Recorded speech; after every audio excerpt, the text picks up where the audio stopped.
রায়বাঘিনী ননদিনী এই বাক্যটার সাথে বাঙালিরা যথেষ্ট পরিচিত। আক্ষরিক অর্থে বাংলার রায়বাঘিনী কে ছিলেন? এই রায়বাঘিনী শব্দটির প্রচলন কবে থেকে? এই বিষয়ে জানতে হলে আপনাদের একটু পেছনে যেতে হবে।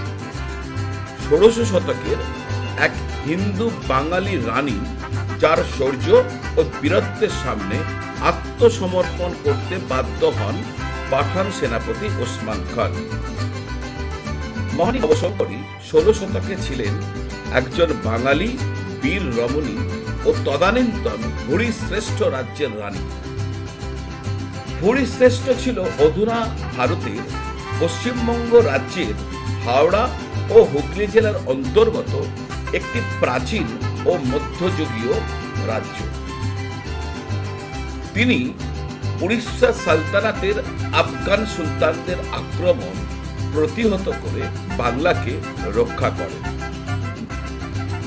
মাতা চণ্ডীর উপাসক রানী ভবশঙ্করী অস্ত্রচালনা, ঘোড়ায় চড়া, রাজনীতি ইত্যাদি ক্ষেত্রে অত্যন্ত দক্ষ ছিলেন। হিন্দু ধর্মের উপর তার গভীর শ্রদ্ধা ও আস্থা ছিল, তাই ছিলেন ভুরসুট রাজ্যের রানী। ভুরসুট রাজ্য কোথায়? পশ্চিমবঙ্গের বর্তমান হাওড়া, হুগলি, অবিভক্ত মেদিনীপুর এবং অবিভক্ত বর্ধমানের বিস্তীর্ণ এলাকা জুড়ে গড়ে উঠেছিল ভুরসুট রাজ্য। এই রাজ্যের রানী ছিলেন ভবশঙ্করী। গবেষকরা বলছেন ভুরি শ্রেষ্ঠ থেকে এসেছে ভুরসুট নাম। এলাকাটির একসময় নাম ছিল ভুরি শ্রেষ্ঠ নগর। শ্রেষ্ঠ বণিকরা এই নগরে বাস করত বলেই এর নাম হয় ভুরি শ্রেষ্ঠ। সেখান থেকেই সহজ উচ্চারণে ভুরসুট। পিতার দুই সন্তানের মধ্যে বড় ছিলেন ভবশঙ্করী। ছোট ভাইয়ের জন্মের সময় মৃত্যু হয় তার মায়ের। শৈশব ও বাল্যকালে ভবশঙ্করী পিতার কাছ থেকে শিক্ষা প্রাপ্ত হয়ে অস্ত্রবিদ্যা, ঘোড়ায় চড়া ও তীরন্দাজিতে দক্ষ হয়ে ওঠেন। এরপর তিনি কূটনীতি, রাজনীতি, সমাজতত্ত্ব ও দর্শনের পাঠ নেন। একদিন যুবতী ভবশঙ্করী দামোদর ও রণ নদীর তীরবর্তী অঞ্চলে শিকারে যান। হঠাৎ হরিণকে তাড়া করার সময় একটি বুনো বাইসন আক্রমণ করে তাকে। ভবশঙ্করী এক হাতেই মেরে ফেলতে সক্ষম হন বাইসনটিকে। লোকমান্যতা অনুযায়ী ওই সময় হরি শ্রেষ্ঠ রাজ রুদ্রনারায়ণ নৌকায় চেপে দামোদর বেয়ে কাষ্ঠসাংড়ার দিকে যাচ্ছিলেন। এই ঘটনা দেখে রীতিমতো অবাক হন তিনি। এই মেয়েকেই তিনি বিয়ে করবেন বলে মনস্থির করলেন। সেই মতো হরিশ্রেষ্ঠ নগরের রাজপুরোহিত হরিদেব ভট্টাচার্যের পৌরোহিত্যে ভবশঙ্করীর সঙ্গে বিবাহ সম্পন্ন হয় রাজা রুদ্রনারায়ণ। হরিশ্রেষ্ঠ রাজবংশের পুরোদেবী ছিলেন রাজবল্লভী। মাতা চণ্ডীর একটি রূপ হলেন দেবী রাজবল্লভী। এই দেবীর নাম থেকেই হরিশ্রেষ্ঠ রাজ্যের পুরনো রাজধানী রাজবলহাটের নামকরণ হয়। রানী ভবশঙ্করী দেবী রাজবল্লভীর অষ্টধাতুর মূর্তি তৈরি করান। মায়ের কাছে মানত করে ৩ দিন উপবাসে থাকার পর রানী ভবশঙ্করী গড় ভবানীপুরের একটি পুকুরে স্নান করতে যান। কথিত আছে সেই সময় তিনি জল থেকে লাভ করেন মায়ের স্বপ্নাদিষ্ট তরবারি।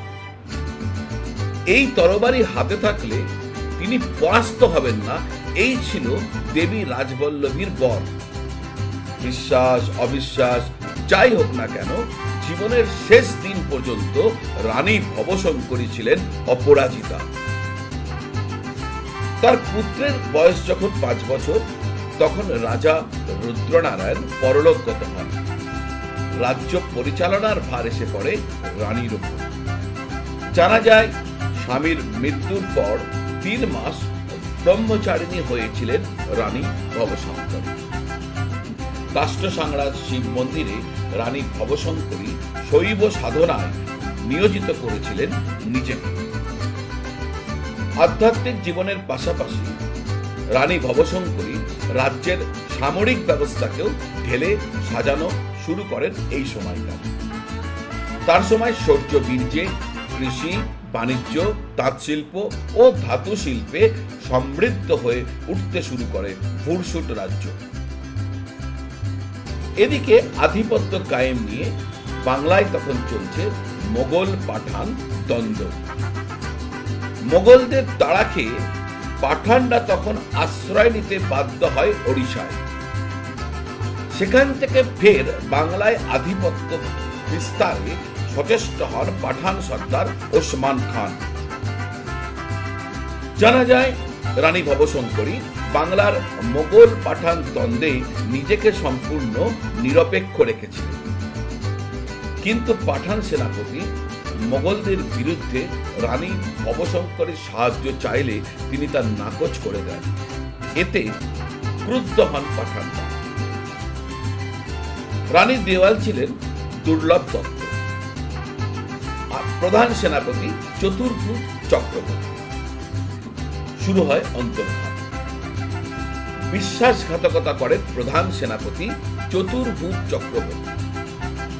তিনি গোপনে হাত মেলান পাঠান সর্দার ওসমান খানের সঙ্গে, কারণ তিনি চান যে কোনো মূল্যে ভুরসুট রাজ্যের রাজা হতে হবে তাকে।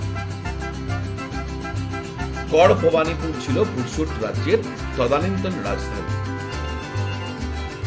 সেখান থেকে 14 মাইল দূরে বাঁশডিঙ্গা গড়ের কালী মন্দিরে একদিন সন্ধ্যায় পুজো দিতে চান রানী ভবশঙ্করী। সুযোগ বুঝে দলবল নিয়ে পাঠান সর্দার ওসমান খান আক্রমণ করলেন রানী ভবশঙ্করী। মুষ্টিমেয় কয়েকজন মাত্র দেহরক্ষী সেদিন রানীর সঙ্গে ছিল। তাদের নিয়ে পাল্টা আক্রমণ শানান বীর রানী। রাতের অন্ধকারে দুপক্ষের মধ্যে শুরু হয় তুমুল সংঘর্ষ। রানী ভবশঙ্করীর হাতে ছিল দেবী রাজবল্লভীর সেই স্বপ্নাদিষ্ট তরবারি, যা হাতে থাকলে জয় নিশ্চিত। চরম পর্যায়ের লড়াইয়ে পরাজিত ও নিহত হলেন পাঠান সর্দার ওসমান খান। পরের দিন সকালে রাজধানীতে ফিরে এসে রানী প্রধান সেনাপতি হিসাবে রাজা ভূপতি কৃষ্ণ রায়কে মনোনীত করেন। তৎকালীন মোগল সম্রাট আকবর এই ঘটনা জানতে পেরে সেনাপতি মানসিংহকে পাঠান রানী ভবশঙ্করীর কাছে। দুপক্ষের মধ্যে হয় বন্ধুত্বপূর্ণ চুক্তি। ঠিক হয় কেউ কারো রাজ্য আক্রমণ করবে না। ঐতিহাসিকদের মতে এই সময় আকবর বীরাঙ্গনা রানী ভবশঙ্করীকে রায় বাঘিনী উপাধিতে ভূষিত করেন। হাওড়া ও হুগলি জেলার বেশ কতগুলো গুরুত্বপূর্ণ স্থানে তিনি দুর্গও নির্মাণ করেন। শেষ বয়সে প্রতাপ নারায়ণের হাতে রাজপাট ছেড়ে দিয়ে কাশীবাসী হয়েছিলেন রায়বাঘিনী রানী ভবশঙ্করী। তার স্মৃতিতে 2012 সালের ফেব্রুয়ারি থেকে সরকারি উদ্যোগে প্রতি বছর হাওড়ার উদয়নারায়ণপুরে অনুষ্ঠিত হয় রায়বাঘিনী ভবশঙ্করী মেলা। প্রাচীন ইতিহাসের বহু নিদর্শন নিয়ে মাথা উঁচু করে দাঁড়িয়ে আছে রায়বাঘিনী রানী ভবশঙ্করী স্মৃতি বিজড়িত এই ভগ্নপ্রায় প্রাচীন মন্দির। হাওড়া উদয়নারায়ণপুরের গড় ভবানীপুরের ইতিহাস প্রসিদ্ধ এই জায়গাটিকে পর্যটকদের কাছে তুলে ধরার উদ্যোগ নিয়েছেন রাজ্য সরকার। আশা করি রায়বাঘিনী শব্দটির উৎস নিয়ে আপনাদের অনুসন্ধিৎসার প্রশমন করবে এই প্রতিবেদন। আজ এই পর্যন্ত।